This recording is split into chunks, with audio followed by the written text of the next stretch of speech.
एक फौजी की दिल छू लेने वाली कहानी। ये कहानी एक सैनिक की है जो वियतनाम में युद्ध के लिए गया था। युद्ध समाप्त होने के बाद जब उसके घर लौटने की बारी आई तो उसने अपने माता पिता को सैन फ्रांसिस्को से फ़ोन किया। माँ और पिताजी, मैं घर आ रहा हूँ, लेकिन घर आने से पहले मुझे आपसे एक बात पूछनी है।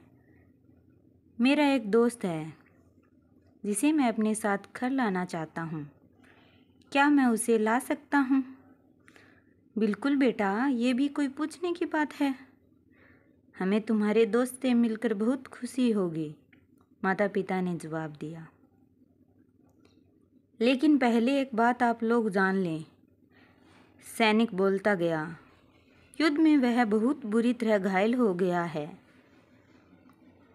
उसने एक बारूदी सुरंग पर पैर रख दिया था और उसमें उसने अपना एक हाथ और पैर गंवा दिया है। उसके पास कोई जगह नहीं है जहां वो जा सके, इसलिए मैं उसे अपने साथ रहने के लिए लाना चाहता हूँ। उसकी यह बात सुनकर उसकी माँ बोली, बेटा, तुम्हारे दोस्त के बारे में जानकर हमें बहुत दुख हुआ।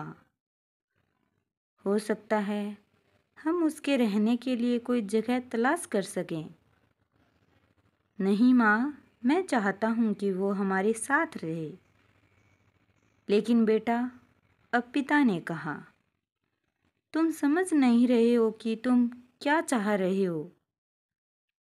इस तरह का अपाहिज व्यक्ति हमारे लिए कितना बड़ा बोझ होगा।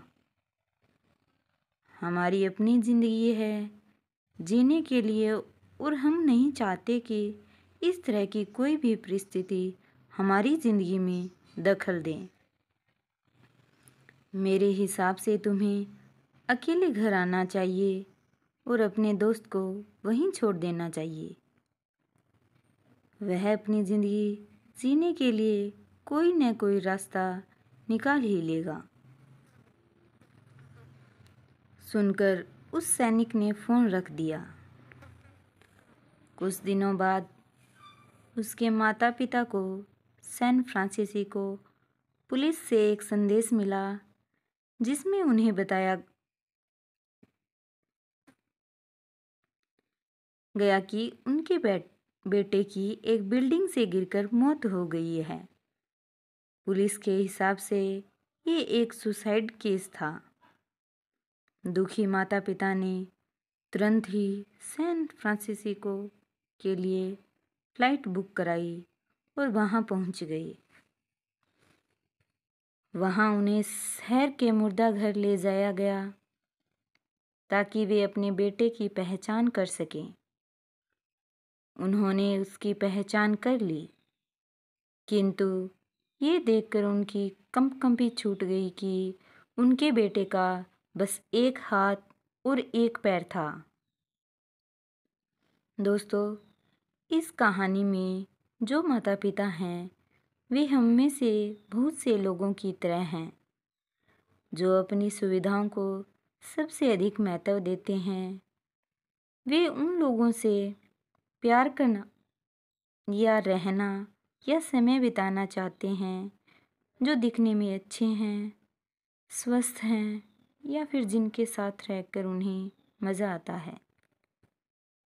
वे ऐसे लोगों को पसंद नहीं करते जो देखने में स्वस्थ, सुंदर या स्मार्ट नहीं हैं, या जिनके साथ वे मज़ा नहीं कर पाते या जो किसी भी रूप में उनके लिए असुविधाजनक हैं।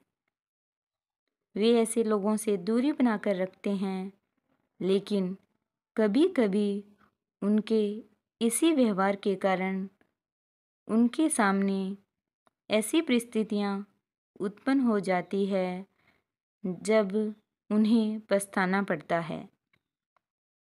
आइए लोगों को वे जैसे हैं वैसे ही अपनाएं और ज़रूरत पड़ने पर उनकी मदद करें।